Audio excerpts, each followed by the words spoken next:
Gollum postponed or delayed, quote, by a few months. What did they say officially? First of all, we would like to thank all of you for your patience and support so far over the last years. It's a weird way of saying that. Our team has been working hard to bring you a remarkable story in a breathtaking world filled with magic and wonder. We are dedicated to meeting our community's expectations and uncovering the story of Gollum in a way that honors the vision of J.R.R. Tolkien. That being said, in order to deliver the best possible experience, we have decided to push the release of Lord of the Rings Gollum by a few months. We will update you with an exact timing in the near future. We are grateful for our passionate community, and we cannot wait to share this unique adventure with you soon.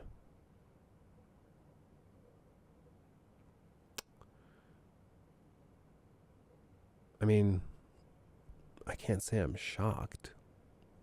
It's just, this is a game that I just don't see as I don't see as being like particularly successful. Graphically, the game looks horrible. It looks worser.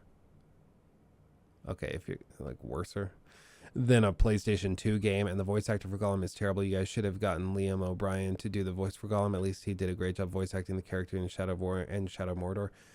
Like, I will say this is kind of annoying when people do this. Like, you should have just done this thing very differently and it would have been better.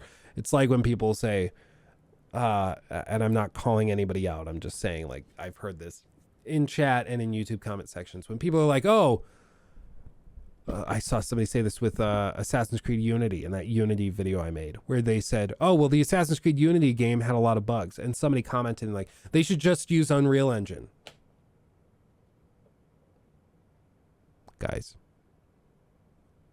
first of all, that's not how that works. You can't just, oh, we'll just do it in a different engine. It'll be fine. Like, you're talking about literally everything has to be redone. All of the free running systems, all the animation systems probably can't just transfer over. Secondly, they would have to actively pay royalties to Epic to use that engine. So it just doesn't make sense business-wise to do that, except in very specific situations. Thirdly, Unreal Engine is not magical. It's not. It still has bugs. It still has issues. You know, we were playing, is it Stray? I think Stray is Unreal. I don't know. There are Unreal Engines, Unreal Engine games that still have bugs and hitches and glitches and things. Like, it's not magic. It's still just an engine. It's powerful. It looks good and it's capable of doing a lot of crazy stuff.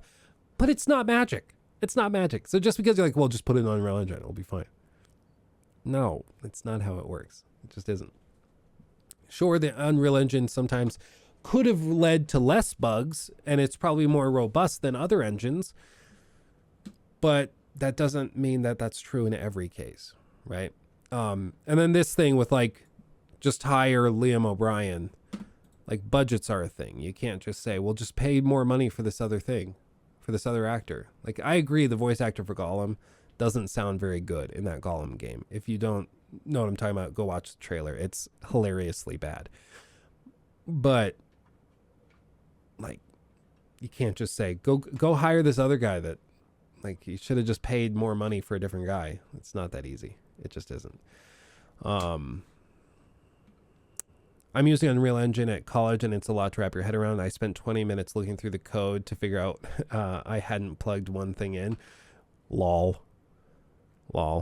OMG, don't get me started on don't get me started on Unreal Engine 4 asset streaming stuttering. Ugh, lol, damn it, Luke.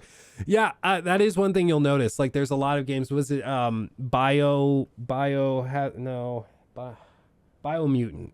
Biomutant. That was an Unreal Engine game, and it had tons of bugs. We played that on stream. I wonder if I still have the clip for it. Oh, yeah, here it is. It's a highlight.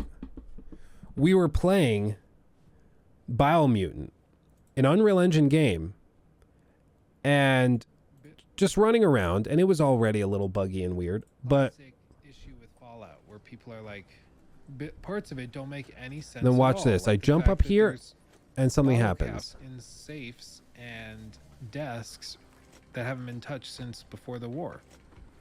And it's like, yes, but in order to have exploration worth. Is it? Are we frozen?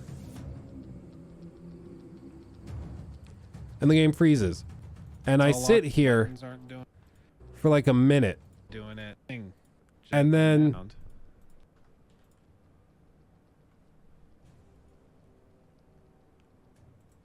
I have my mouse.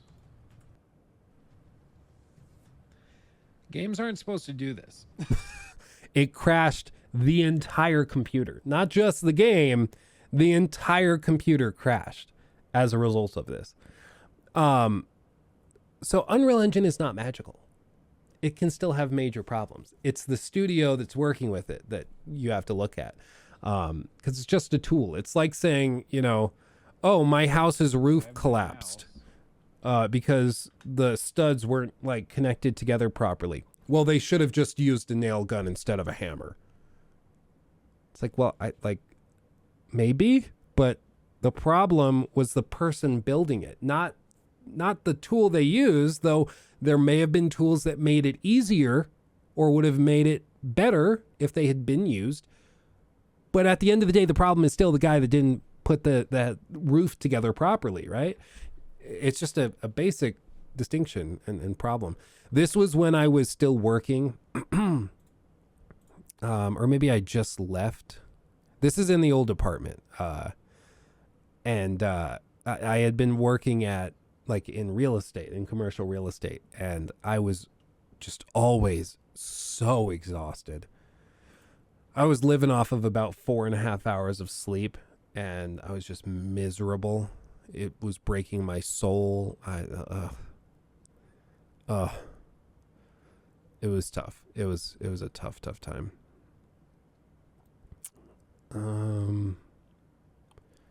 Let's see. I don't think I need to save any of that. Okay. Anyway, it was a tough time, and you can see it on my face. I always look like I'm about to just collapse.